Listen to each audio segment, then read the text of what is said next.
Transportation and the world of mobility are expanding very rapidly during this next few decades. Self-driving cars, self-driving buses, self-driving vans. It will make congestion on freeways, on highways, less. You're just cruising because everything has been planned out now.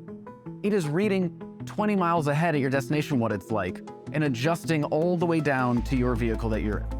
Imagine that you have 10,000 co-drivers looking out through the windows so you can avoid obstacles. That would really benefit the safety of humans. And this is what is happening with cars today. Well, I would say I'm trusting my self-driving car more than myself. The electric cars are definitely the step towards the right direction because they are giving us the opportunity to bypass the need of fossil fuels. We will be able to travel across the planet a lot faster than we do now. That whole idea of personal world travel access will start to become more real for us. So you have areas where people need medicine critically, and driving would take you 5 hours, but we could dispatch a drone, it would take us 45 minutes.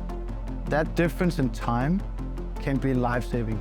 You can think of Carnegie and building train tracks. You can think of building all the roads to Wild West or Western Canada and whatnot, over and over. If you look back at our history of humanity, transportation is the key thing for other businesses, other innovation to happen. And we need to make that reliable transportation, reliable trucking, reliable taxi, or reliable whatever that is, for space, in space.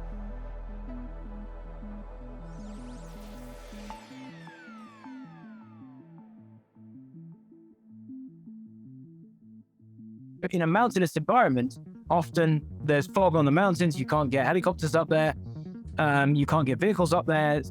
It's like an hour and 15 minutes to get up there, and if your heart stopped or you're bleeding out from a bad fall, you're not going to make it, and that certainly is the outcome for lots of patients there, whereas it took us 3.5 minutes to get to the top of that mountain. So this journey started out with no business rationale, no particular purpose in mind other than just having a lot of fun, seeing if what was supposed to be impossible could actually be possible. Wind the clock 5 years, 200 plus events in 38 countries, and we've now got a profitable business that has actually built really valuable search and rescue, medical response, and military hardware. So the technology behind the suits really consists of using micro jet engines. They are little baby versions of what you have on a jet fighter or a passenger plane to take you on holiday. A jet engine consists of a compressor at the front, a combustion chamber, and an exhaust. You compress air to push it into the combustion chamber. You insert fuel, inject fuel, that so explosively expands constantly. That expanding explosive air rushes out of the nozzle and propels you the opposite direction. The clever bit is, as it goes out of the nozzle, it turns a turbine wheel, which itself is turning the compressor. So it somewhat runs itself. That propulsive device is as intuitive to move around as a bicycle. Artificial intelligence is really growing these days, and I guess in 20, 30 years, it will be really clever, and it will be able to filter and analyze all that kind of data that is the world is full of. 93 or something % of the time your car is parked. Imagine the trillions of kilos of metal that are just parked 96% of the time. That could be used for something else.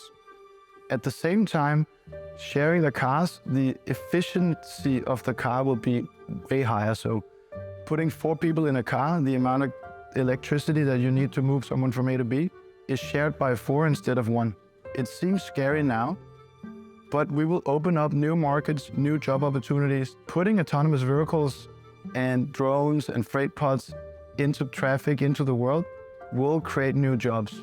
We have supervisors, we have safety stewards, we have local mechanics, we have people going out and communicating about the technology. Those jobs, they're not here already, so they will be created. As a people working, moving, the boundaries of a city and a suburban and even further out, that will kind of disappear, and you won't see the same way of mega cities where everybody is really close to each other, because the technology will allow you to work on your way to your work. It will allow you to talk, communicate on your way. It will allow you to move more efficiently and more fluently. We have a lot of different ways that we could move masses of people very, very rapidly. Concepts like Hyperloop, similar to the bullet train, the Shinkansen. If we incorporate superconductors, maglev or magnetic levitation technologies into these, some of which we're well on the way to doing consistently, that's going to be even more efficient. Maglev trains feel like the future, but they exist today. You can experience them, you can go on one. We certainly believe that everything will be somewhat driven by electricity. There's a lot of people who believe that when it's electricity, it's green. Not necessarily, we don't produce enough of it yet.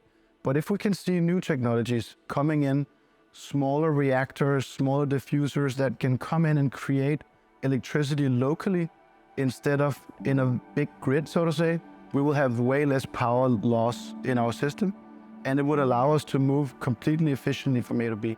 I would say there's three big challenges for the electric cars to be actually a sustainable solution. One is the battery life, because it's not just how long it charges, but the more you charge a battery, it reduces how long it can last.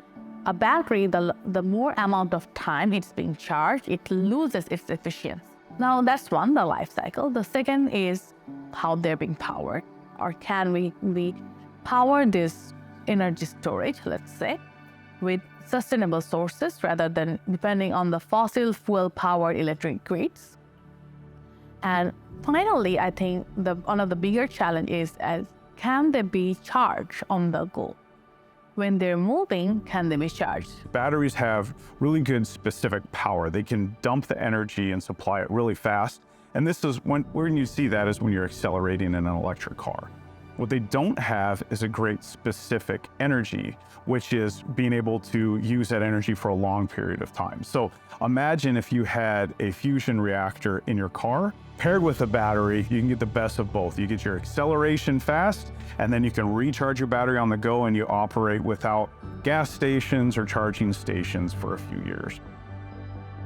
We're moving into an era of what's known as UAM, urban air mobility. This is the technologies that essentially allow us to move either people or goods and so forth through the air. Drone technology, most of us are familiar with, and it's becoming more and more capable and powerful. There's also technologies that are increasingly capable of moving people as well. eVTOLs, electric vertical takeoff and landing. But you also have emergency rescue types of scenarios, potentially life-saving. Sometimes it's healthy to reflect a bit on how the world is structured and consider the commodities. So the things that is necessary for you to survive. Most people, they grow up in an area where you have somewhat 40, 50, 100 meters to the closest place where you can just go buy it. You grow up in an area where you have the, let's say, luxury of earning enough to just buy it when you need it. But there's places in the world where there's not a shop for 200 kilometers. And those we need to take into account. And drones will be a way for us to distribute commodities, medicine, whatever you need for your child, whatever you need for your elderly, in a way that it can be cheaper, faster, more efficient, and it can eventually save lives.